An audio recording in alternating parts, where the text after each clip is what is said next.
Okay, we're going to be cracking some black walnuts and using a little homemade nutcracker that is, well, there's a lot of people on the YouTube that claim that theirs is the absolute best, and I don't know, I think this one's better than most most of the ones I've seen. Beer time, I think. Good stuff. Okay, it's made out of a starter bendix part. The gear that engages the flywheel is welded to a piece of channel angle that's got a hole cut in it. Wouldn't necessarily need a hole cut in it, it just lets it drop through to a bowl down below if you want to. It's got a handle hooked on to the gear to crank it, and got cups to provide a little better control of breaking the nuts up. Cup on either side here. This side is just a couple of nuts lined up with a screw, a bolt. It's got a hole cut in it to put a cross piece for turning easy, and then a cup piece of metal welded onto the end here to provide adjustments. It'll adjust in real small or out pretty big. Matter of fact, it'll go bigger than any nut I know about. But anyway, this pin here can be slid out, and then you can crank it in even further. But right now, I crank it to where I can slide the nut in and then turn it around.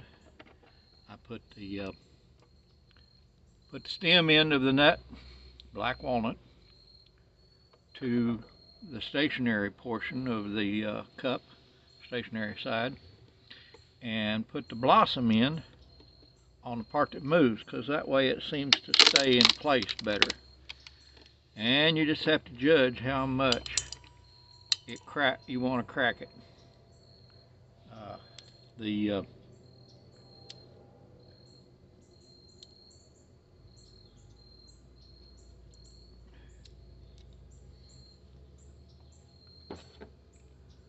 The nippers come in real handy to break them out. Now, I don't really care whether they're, for me using them, they're going to wind up being chomped up into little bitty bits anyway. So it really doesn't matter to me whether they're come out in big chunks or little bitty pieces. As far as I'm concerned, there ain't no part of a black walnut goodie, that is too small to mess with. I'll get that horseshoe nail pick out and I'll go after it if I need to. But using this clipper works pretty good. Now, Grandpa always said that keeping Grandma happy was the most important thing, and Grandma liked the big goodies. I think the reason for it being, you can pick out the little black pieces that don't taste good. It might break a tooth easier because I do not remember her ever making anything that didn't involve chomping up the nuts like I do most of everything. Matter of fact, I chomp them up real fine because I think it's one of the things that you have trouble digesting if they're not already in extremely small pieces, because your body just doesn't handle the chunks of nut very well. Well, Mine doesn't anyway. So anywho, the nippers make a big difference in getting the goodies out. Like I said, I stick them in sideways, rotate them, put the pointy end toward the part that's moving, cover it over with my hand so nothing goes flying, and so I can feel when it's broken good. And then I just kind of fiddle with it to see what can be taken out. Wiggle, wiggle, wiggle.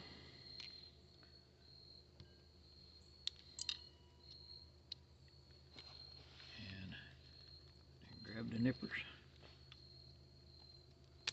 One of these days I'm going to figure out a way of bolting these nippers down so they put the spring on them so they open up, maybe. I don't know. I'm not real worried about the time I spend getting goodies out of walnut hulls, walnut shells. The hulls are the green part, the part that you wiggle your foot back and forth on the ground with a nut in between the ground and your foot. And the fruit part rolls right off, no necessary any fancy walnut hulling things. If you're doing a whole truckload, I suppose it makes sense to have some sort of a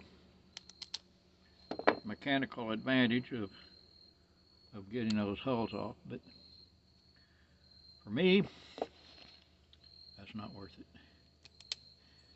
And it's really not worth it to spend time getting these goodies out in as big a chunks as I do, but it's good enough for Grandma, it's good enough for me. Beer time again.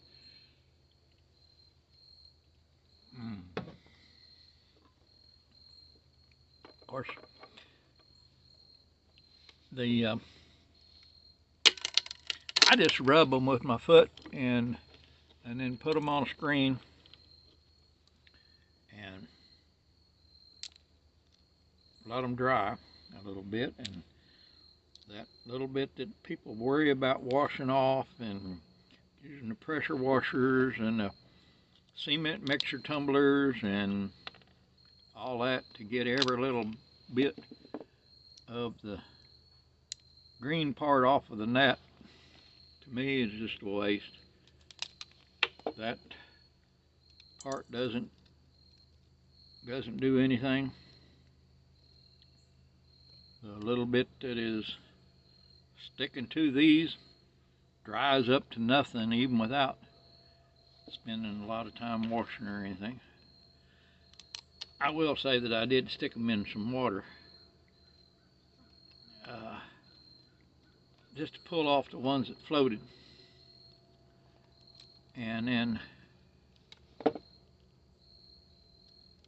I bust them up just to see what's inside them. And occasionally it looks like a full nut, but I'm sure it will dry away to nearly nothing, like happens quite frequently. A couple of years ago, I think about a third of my nuts dried up to nothing, but this year it's doing pretty good.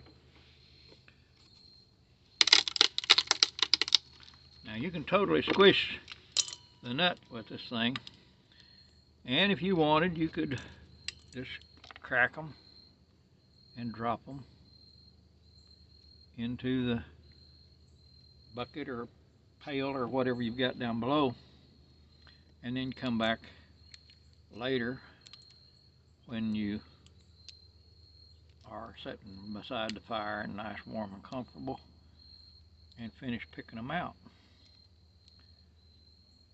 But for today, well, this looks like it's got a little bit of a dried out part there. We'll set that out for squirrels. we'll leave that. And maybe they will leave our good nuts alone. But of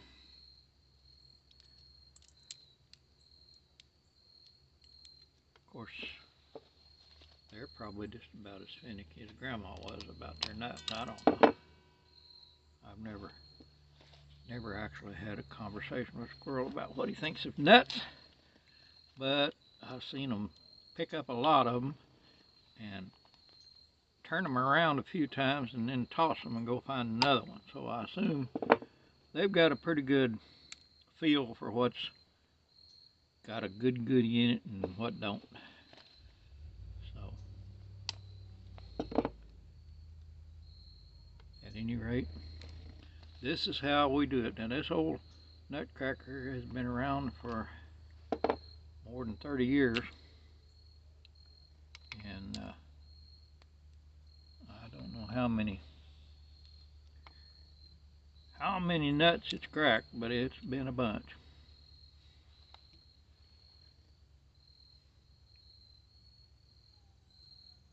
I see a little wiggle, and you get the shell away from the nut. Slide it in sideways, rotate it to the pointy end toward the moving part. Crack it up pretty good. I'll go through what falls down there later, see if there's anything in there that's worth saving. These shells that I'm throwing off to the side here will get mashed up finer at some point and used to polish the brass whenever I'm reloading my shells, reloading my 30-06 shells or 223 or whatever. But mostly I reload at 30-06 because that's what I like shooting.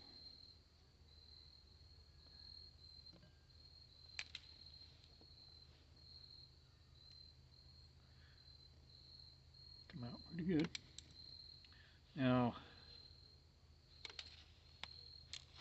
I have to clean it off every so often.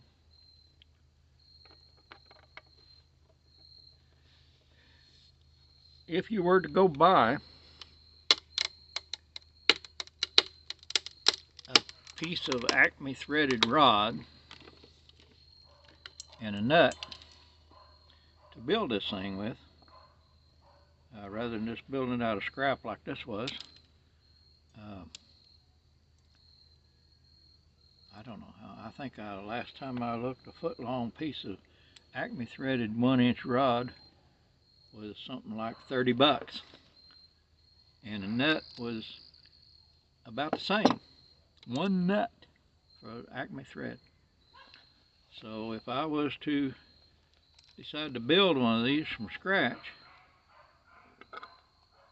I'd have to make it from have to break out the lathe and figure out exactly what gears I needed and everything to create that Acme thread. Of course, once I got the thread made, then I'd have everything I needed set up to make the nuts.